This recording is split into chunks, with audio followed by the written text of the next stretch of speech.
पाकिस्तान ने safe side रह के, पता नहीं है कि पाकिस्तान जाएगा या नहीं जाएगा, ये प्राइम मिनिस्टर डिसाइड करेंगे, लेकिन सेफ साइड रहते हुए अपनी टीम का अनाउंसमेंट कर दी है।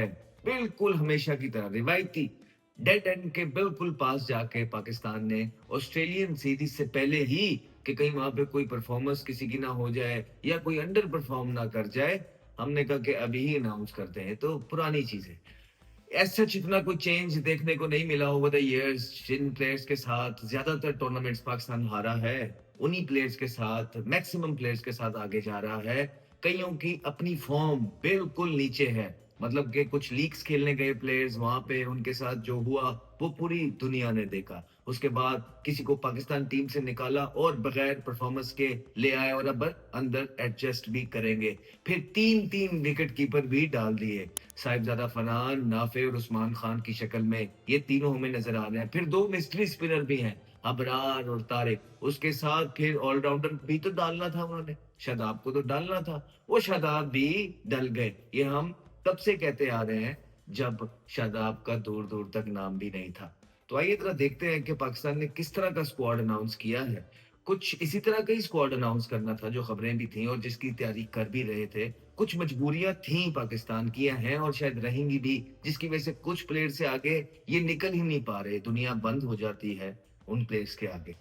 तो पहला नाम है साहिबजादा फरहान। अच्छी परफॉर्मेंस की है साहिबजादा फरहान ने, और एक इनएक्सपीरियंस प्लेयर थे जिनको मौका मिला और उन्होंने अपना लोहा मनवाया। साइम अयूब अभी तक क्लिक उस तरह करके दे नहीं पा रहे हैं जितने चांसेस इनको मिल गए हैं। ये पूरी दुनिया में एक वाहिद प्लेयर जो है ना, मिसाल मिलती है साइम अयूब की, जिसको इतने चांसेस दे दिए गए हैं लेकिन अभी तक समझ नहीं आ रहा कि वो बैट्समैन है कि बॉलर। फिर बाबर आजम, उन्होंने आना था, वो आए अल्हम्दुलिल्लाह। बाकी तबसरे आप सबको क्या तबसरा करें, सबको सब पता है। हमने तब बात की जब कोई नहीं करता था, तो अब सब कर रहे हैं तो अब कोई फायदा है नहीं, राइट। फिर आपका कप्तान सलमान अली आगा, जिनका दावा था कि अगर ये फला फला फला फला प्लेयर मेरे होते हुए बनना ना पाए तो फिर मेरी कप्तानी का कोई फायदा नहीं है। चलो ठीक है, खुद ही इन्होंने कहा। फिर फकर जमान, जिनका यही समझ नहीं आ रहा, ओपनर है, वन डाउन है, चौथा है, पांचवा है, जब चलेंगे करेंगे, अल्लाह करे चल जाए, हमारी दुआ है। उस्मान खान कहाँ से आए, कैसे आए, कहाँ फिट हुए, किसी को कुछ नहीं पता है। लड़के अच्छे होंगे बिल्कुल, उनके साथ जो हुआ वो सारी दुनिया ने देखा। दुबई से उनको बुलाया गया, आके कोई परफॉर्मेंस की नहीं, उन्हें निकाल दिया गया। फिर पीएसएल खेले, पीएसएल में यहाँ परफॉर्मेंस की, फिर उनको डाल दिया गया। तो उनकी भी एक रोलर कोस्टर है जो चलती जा रही है, अल्लाह पता नहीं कहाँ जाके रुकेगी, अल्लाह खैर। फिर मोहम्मद नवाज रिसेंटली अच्छा परफॉर्मेंस किया। मोहम्मद नवाज ने जब से कमबैक हुआ है, जब कमबैक हुआ था हम तब कह रहे थे कि किन परफॉर्मेंसेस पे हमें पता नहीं है, क्राइटेरिया होना चाहिए किसी को निकालने या लाने का, लेकिन जब आए इन्होंने परफॉर्मेंस कर दी, फेयर इनफ। शादाब खान बगैर परफॉर्मेंस के बड़ा अरसा खिलाया शादाब को। अच्छे लड़के हैं, मुझे कोई ऐसा मसला नहीं है, लेकिन उनको समझना पड़ेगा कि हम पाकिस्तान की बात करते हैं, क्राइटेरिया की बात करते हैं और उसमें वो फिट होते हैं, राइट। कोई भी एक्सेप्शनल नहीं है, किसी के साथ हम पर्सनल नहीं है। हम पाकिस्तान की मेरिट की बात करते हैं, तरक्की की बात करते हैं, और उनको बेतहाशा चांसेस मिले ये उनको पता है। कप्तान ने किस किस तरह कहाँ कहाँ उनको बचाया खिलाया, कोई परफॉर्मेंस निकल के नहीं आई, ड्रॉप हुए।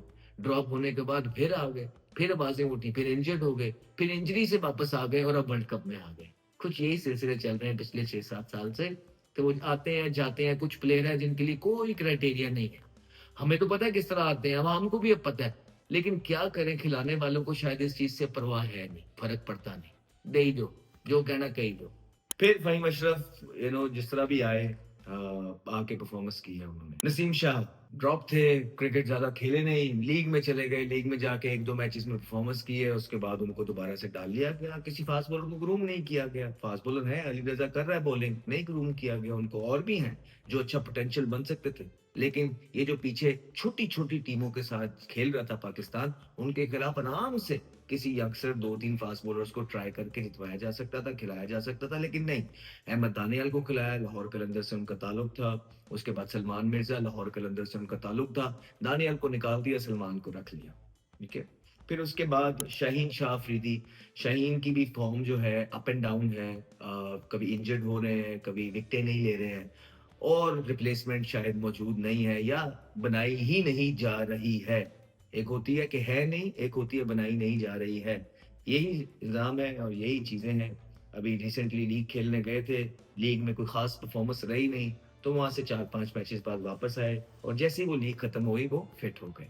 फिर सलमान अली मिर्ज़ा छोटा सैंपल साइज़ है, यंगस्टर है, क्या बात करें। अबरार अहमद ज़बरदस्त बॉलर है, लेकिन क्या वो इस लाइन में फिट होएँगे, वो खेलेंगे, ये अलग बात है। फिर Usman Tariq can be a Trump card, लेकिन प्लेइंग 11 क्या बनेगी अगर उस्मान और अबरार टीम के अंदर आएँगे, इस पे भी बात कर लेते हैं। ठीक, तो ये पाकिस्तान की 11 थी, जिसमें सबसे बड़ी बात तो ये है, कुछ प्लेयर्स आते हैं, जाते हैं, कोई पता नहीं है कैसे आ रहे हैं, कैसे जा रहे हैं। सारा पूरे पाकिस्तान को, अवाम को हम बता चुके हैं कि क्या क्राइटेरिया, क्या मेरिट है, किस तरह टीम बनाई। कोई यंगस्टर एज़ सच डेवलप किए नहीं। जो पोटेंशियल वाले थे उनको तो पास लेके भी नहीं आया जाता।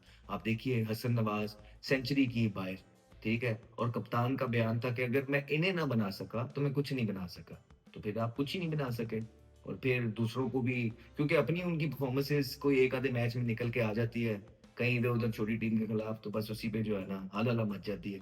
तो इसी तरह चीज़ें हैं सारी। हसन नवाज़ को आपने ज़ाया किया है, अब वो आपके पार्ट प्लान में है नहीं। मिडल ऑर्डर बैट्समैन जो अच्छी फ़ॉर्म के अंदर था, आप उसको 6वें पे ले गए, 6वें पे ले जाके आपने बाहर कर दिया, वेरी वेल डन। फिर हारिस पोटेंशियल वाला प्लेयर, ओपनर, सेंचुरी की, उसके बाद आपने उसको भी नीचे नंबर कर दिया और उसको साइड पे कर दिया। जिसको नहीं खिलाना होता, बाहर करना होता है, आप यही उन लोगों के साथ करते हैं। अली रज़ा बिल्कुल बाहर, आकिब जावेद आया था, आके सबसे तेज़ बॉलिंग कर रहा था। कुछ नो बॉल्स हुई, जिस तरह हमने उनको लाने से पहले ही बताया था कि उनके साथ थोड़ा-सा काम करना ज़रूरी है। काम करेंगे तो वो आपको काम करके दे सकते हैं, लेकिन नहीं, काम ही तो नहीं करना, बाकी सब करना है। उनको भी आपने बिल्कुल दूध में से मक्खी या बाल की तरह आपने निकाल के साइड पे कर दिया। तो अब ये जो टीम आपने बनाई है, इसमें 3 विकेट कीपर हैं। 3 माइक हेसन कहते हैं कि उस्मान खान बड़ी ज़बरदस्त परफ़ॉर्मेंस दे रहा है। उस्मान खान जो है ना पिछले 3 मैचों में या पीछे कुछ 3 मैचों में नॉट आउट है। राइट? ये भी बता देना था किन के खिलाफ थे वो मैच। फिर ये भी बता देना था कि कितना-कितना किया उन्होंने नॉट आउट आने के लिए और ये भी बता दें कि क्या स्ट्राइक रेट है उनका, कितने चांसेज़ उनको मिल रहे हैं, ये भी सारा आप बता दें। फिर आप लेके आते हैं शादाब खान को। शादाब खान को हमने पहले ही बोला है, इसी वजह से हम कहते हैं कि आपकी जो पीएसएल के कोचेज़ होते हैं, मैनेजमेंट होती है, उसकी एफ़िलिएशन किसी भी नेशनल टीम की साइड के साथ नहीं, या वो कोच सिलेक्टर नहीं होने चाहिए। यहाँ पे आपका कॉन्फ्लिक्ट ऑफ इंटरेस्ट आता है। इसका ये मतलब होता है आप साइड लेते हैं और हमें पता है कि एक सिलेक्टर हैं जो कि जिनका ताल्लुक इस्लामाबाद यूनाइटेड से भी है और कोच जो है माइक हेसन, वो भी उनको बड़ा पुश किया इस्लामाबाद यूनाइटेड ने कोचिंग के लिए भी। तो अब जब वो आ गए हैं, तो शादाब इस्लामाबाद के कप्तान हैं, तो उनका तो हम पहले से ही बोलते आ रहे हैं आएँगे, कहाँ खेलेंगे, किस तरह खिलाएँगे, वो फिट भी कर लेंगे। उसके बाद वो तरीका भी निकाल लेंगे कि हमने कहना क्या है, परफॉर्मेंस हो जाए, ना परफॉर्मेंस हो जाए, क्या नहीं, क्या नहीं। 3-3 विकेट कीपर, नाफिस, साहिबजादा, फरहान और उसके बाद आप कहते हैं कि आपका उस्मान खान, ये 3 विकेट कीपर लेके जा रहे हैं। नाफे को आप वर्ल्ड कप के स्क्वाड में आपने डाल लिया है, कुछ आपको पता नहीं है सैंपल साइज़ क्या है, छोटा सैंपल साइज़ है, कोई आपको नहीं मिला। या आपने अगर नाफे को खिलाना था तो कोई पहले से तैयारी की आपने, या नाफे की परफॉर्मेंसेज़ क्या है डोमेस्टिक के अंदर, बिल्कुल अच्छे प्लेयर होंगे, हमें इससे कोई, हम ये कह ही नहीं रहे अच्छे प्लेयर नहीं है, सारे ऊपर-नीचे थोड़ा बहुत होते हैं, लेकिन किसी इंटरनेशनल फोरम पे जब आप जाते हैं तो आपका एक क्राइटेरिया होता है। वो क्राइटेरिया आपने अभी तक झटका स्टाइल ही है। आप कहते तो हैं कि 90 के प्लेयरों के साथ अपने प्लेयरों को जो है ना, आप नहीं कंपैरिज़न कर सकते। उस टाइम ये था, इस टाइम ये था, दुनिया आगे निकल गई है, क्रिकेट आगे निकल गई। बिल्कुल ठीक कहा आकिब जावेद साहब ने। लेकिन आकिब जावेद साहब झटका स्टाइल उसी तरह का है आपका। आपने चीज़ें भी तो अपनी जो है ना एक मैकेनिज़्म भी तो बनाना था कि नहीं बनाना था? एक क्राइटेरिया भी तो बनाना था कि नहीं बनाना था? कि इस तरह टीमें सिलेक्ट होती हैं, ये परफ़ॉर्मेंस होगी तो ये आ जाएगा। आपके इतने नाम हैं जिनका तो हम नाम भी लेना नहीं चाहते हैं, ठीक है? वो किस तरह गए और किस तरह आए? फॉर एग्ज़ाम्पल बाबर आज़म किस तरह ड्रॉप हुए बुरी परफ़ॉर्मेंस पे, फिर माइक हैसन का बयान आया कि ये टारगेट पूरे करेंगे तो बाबर आ जाएँगे। कुछ नहीं किया, इनफैक्ट उससे भी नीचे चले गए। पहले आपने उनको ऑस्ट्रेलिया जाने दिया और ऑस्ट्रेलिया में क्या हुआ सबने देख लिया। सारी दुनिया ने देखी है कि एक डोमेस्टिक के टूर्नामेंट के अंदर आपके जो बड़े-बड़े प्लेयर जिनको पाकिस्तान ने बनाया है और कहता है और दावा करता है, उनके साथ क्या हुआ आपने देख लिया, लेकिन वो अभी भी आपकी वर्ल्ड कप के स्क्वाड के अंदर मौजूद हैं। अब सलमान अली आगा और बाबर आज़म ऊपर-नीचे खेलेंगे, चाहे श्रीलंका में खेलें, चाहे शादरे में खेलें, चाहे रेडे पे खेलें, चाहे मुरीदके में खेलें, चाहे जहाँ भी खेलें। आजकल की टी20 क्रिकेट के अंदर ऊपर-नीचे आपके एक जैसे प्लेयर जिनका स्ट्राइक रेट 130 से बिलो है, बैटिंग स्टाइल एक है और जिन्हें कंसोलिडेट ज़्यादा करते हैं, सिंगलें ज़्यादा लेने वाले हैं, आप किस तरह सर्वाइव करते हैं? आप कर ही नहीं सकते। तो ये पाकिस्तान की कुछ हालात है, फिर शादाब को आप डालेंगे, नवाज़ भी आप डालेंगे, ज़ाहिर-सी बात है वो परफ़ॉर्मर है। तो किस तरह डालेंगे आप अबरार को भी उस टीम के अंदर, नवाज़ को भी उस टीम के अंदर और शादाब को भी उस टीम के अंदर।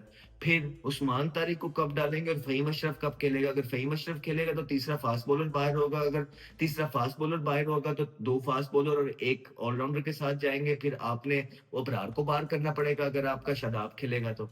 ठीक है, नहीं तो आपको नवाज़ को बाहर करना पड़ेगा। ये कितना केओस मचाया है 15 की टीम के अंदर, ये अल्लाह ही जानता है। और किस प्लेइंग 11 के अंदर, फॉर एग्ज़ाम्पल अगर एक आधा भी मैच आपको ऊपर-नीचे हुआ, आप देखेंगे कि आपको तब्दीलियाँ नज़र आएँगी, क्योंकि श्योरिटी नहीं है। श्योरिटी के बगैर टीम अनाउंस हुई है। ये तभी होता है जब आपने अपना काम ठीक तरीके से नहीं किया होता ओवर द ईयर, जब आपने काम करना था पीछे एक आधा साल, वर्ल्ड कप से लेके अभी तक, आप कभी इसको डालते थे, अभी अब म्यूज़िकल चेयर आपने बनाई। इधर से पकड़ा उधर डाल दिया, उधर से पकड़ा इधर पा दियो, ਇਹ भी कर दियो, वो भी कर दियो, हालाला बस हालाला मचाई तुसी। उसके बाद आपने शाहीन शाह अफरीदी को ऑब्वियसली आपने डालना था, वो आपने डाला। फिर आपने मिर्ज़ा को डाला है और उसके बाद आपका नसीम शाह की भी अगर परफ़ॉर्मेंसेज़ पे आपने बाहर किया था, तो 2 मैच की परफ़ॉर्मेंसेज़ जो कि सीपीएल कहीं पता नहीं चौथे महल्ले हुई थी, वहाँ से आप दोबारा ले आए क्योंकि आपने डेवलप और कहीं किया नहीं है। ये पाकिस्तान के हालात हैं। तो यही मैं देखते हुए सोच रहा था कि ज़रा देखते हैं कि ज़्यादा तो कंपैरिज़न नहीं करेंगे दुनिया के साथ, क्योंकि दुनिया तो शायद आपको भूल ही गया है कि बड़ी टीमें होती क्या हैं और खेलती कैसे हैं।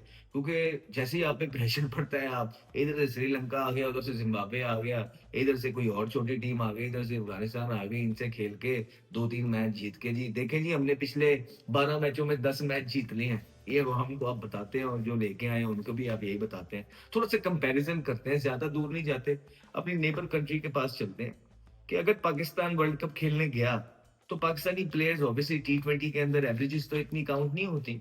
स्ट्राइक रेट ज़रूर काउंट होता है आपके बल्लेबाज़ों का।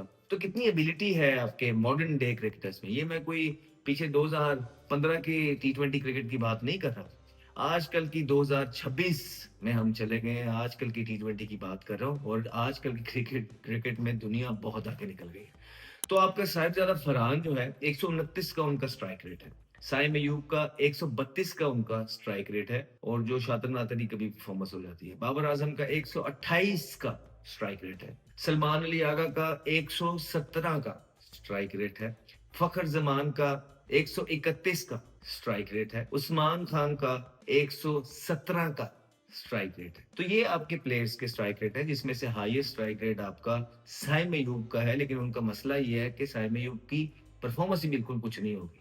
वो स्ट्राइक रेट 2 बॉल खेलेंगे, 8 कर दिए और 8 के बाद चलते बन गए। इस वजह से 132 पे आपको नज़र आएगा। सो 132 आपका हाईएस्ट स्ट्राइक रेट है। उसके बाद 129, 128, 117, 117, 131 ये आपके स्ट्राइक रेट है। तो कंपेयर करते हैं थोड़ा-सा आपकी जो पड़ोसी मुल्क है भारत, देखते हैं कि वहाँ पे क्या हो रहा है स्ट्राइक रेट के बारे में। तो जिस तरह फरहान को कंपेयर करते हैं, हम जो है ना संजू सैमसन से, तो फरहान का 129 है, संजू सैमसन का 147 का स्ट्राइक रेट है। उसके बाद साइम अयूब 132 का स्ट्राइक रेट है। अभिषेक शर्मा 190 का स्ट्राइक रेट है। बाबर आजम 128 का स्ट्राइक रेट है। सूर्य कुमार यादव 164 का स्ट्राइक रेट है। सलमान अली आगा 117 का स्ट्राइक रेट है। तो ईशान किशन 130 का स्ट्राइक रेट है। फखर जमान 131 का स्ट्राइक रेट है। तो दुबे 142 का स्ट्राइक रेट है। उस्मान खान का अगर आपका 117 का है तो हार्दिक पांड्या का 143 का स्ट्राइक रेट है। और भी कुछ बोलना है, वीडियो यहाँ खत्म कर देते हैं मेरे ख्याल से। तो ये कुछ कंपेयर किया है हमने। On the given day we know कि कोई भी टीम जीत सकती है, हार सकती है, इट डज़न्ट मैटर, लेकिन आपकी प्रिपरेशन, आपकी तैयारियाँ, ये सारी चीज़ें मैटर करती हैं। और आपने दुनिया के साथ compete करने के लिए जो आपके नंबर्स हैं, वो दुनिया के साथ मिलने चाहिए और एडजस्ट होने चाहिए। क्या आपको कहीं से भी कोई कंपैरिजन नजर आ रहा है इन इन चीजों में? हाँ, एक दिन पाकिस्तान अच्छा खेल जाएगा, भारत बुरा खेल गया तो पाकिस्तान जीत सकता है, इसमें कोई दो राय नहीं है। लेकिन ज्यादातर मैचेस वही जीतती है जिनमें एबिलिटी ज्यादा है और नंबर नेवर लाइज।